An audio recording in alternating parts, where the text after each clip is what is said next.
Hello, thank you for listening. Today we're going to talk about just some of the little idiosyncrasies that are creeping through as we embrace electrification. And just some things to be mindful of. Let's jump into it. With 30 years experience in auto logistics and state-of-the-art locations in 5 major Australian cities, Precar Fleet Services are a premier all-in-one solutions provider for commercial vehicle fleet operators, leasing companies and original equipment manufacturers. Please visit precar.com.au and click on the link to Fleet Services.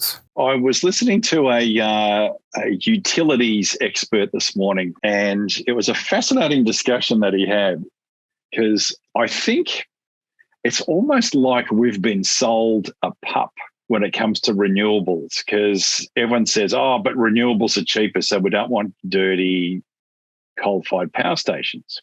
But it's funny, the whole idea of price, and it gets down to what is price. Price is microeconomics. Microeconomics 101, supply, demand. So we've had this base load, fairly inexpensive to run coal-fired power stations. Not good for the environment, lots of CO2 coming out, but fundamentally base load, reliable, day and night runs. But they're also being subsidised by government. Right, but coal-fired power stations have been around a long time, so they're cheap to run, but they're expensive to maintain when they get old and decrepit. But now we're closing these coal-fired power stations, which is great from a CO2 perspective. But it's almost like we've been sold a pup as consumers. Now, we all want to protect the environment. Absolutely. We're not saying it's an environment where we're poo-pooing it in any way, shape or form. However, we need to be economic realists, because the push for electrification means that there has to be an accelerated increase in renewable construction and bringing to market, and also having batteries, but large banks of batteries, because we know renewables are inconsistent. Like a coal-fired power station burns day and night, rain, hail, shine, it's burning, cloud cover, it's burning, no wind, it's burning. It's producing electricity that we just know and we can rely and depend on. But by closing them down and relying on renewables, we know the renewables fluctuate with their energy. So cloud cover, the solar panels don't work as well. We know solar panels need to be replaced as well. We know solar panels get damaged as well. So these are the sort of elements that we need to be very mindful of. But fundamentally, the big picture is, and it was actually quite confronting when listening to it, and I was sort of putting a lens of us from an automotive perspective. We want to have an increase in electrification. Yes, we do. But if we only go for the renewables, the problem is that as the renewables come on stream, we're going to draw all that current. And the smug people who have put solar panels on their roofs will say, yeah, but I'm off the grid and I'm safe. Well, you're the minority.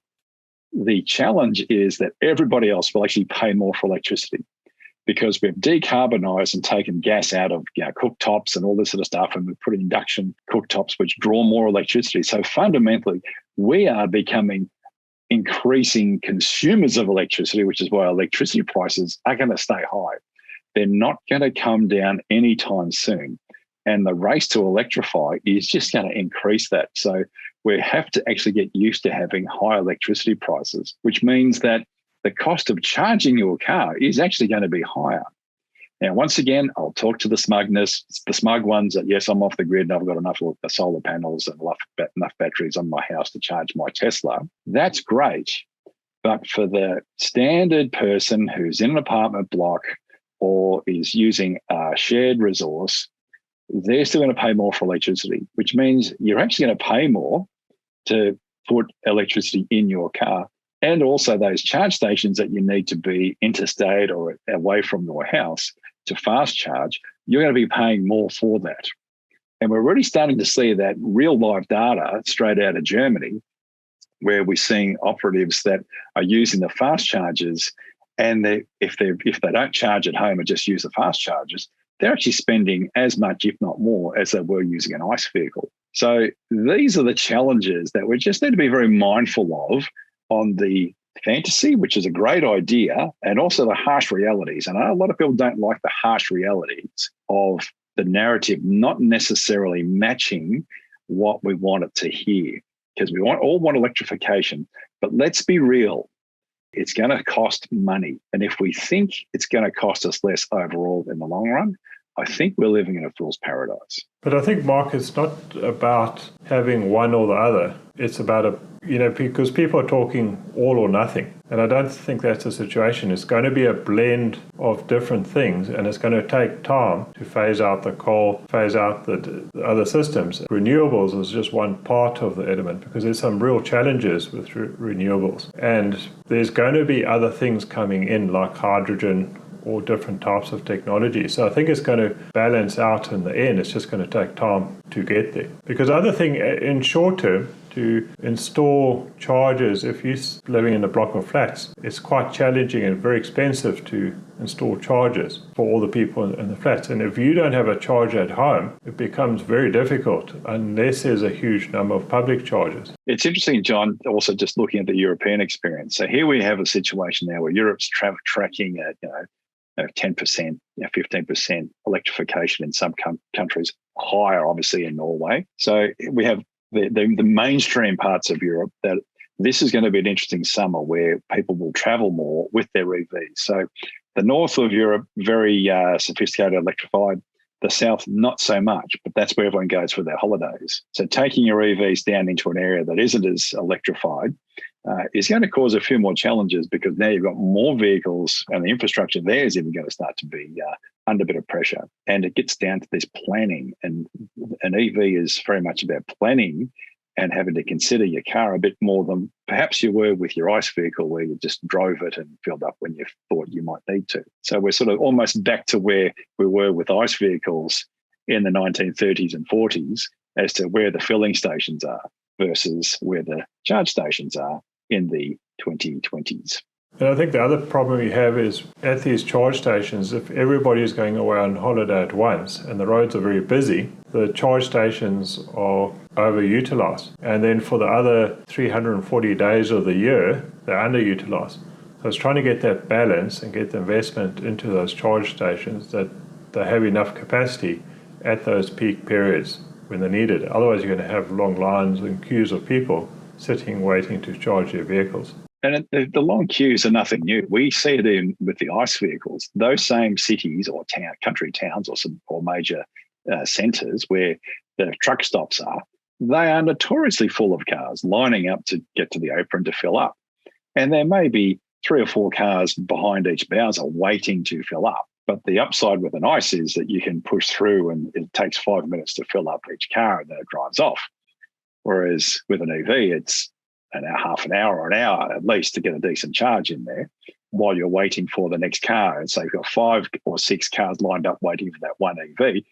You're talking about 4 or 5 hours of wait time potentially to get your car charged. So there's definitely an inconvenience there. And the interesting thing currently is obviously it's the high net worth individuals that are using those EVs, and they're frustrated the most because they're probably the most time poor.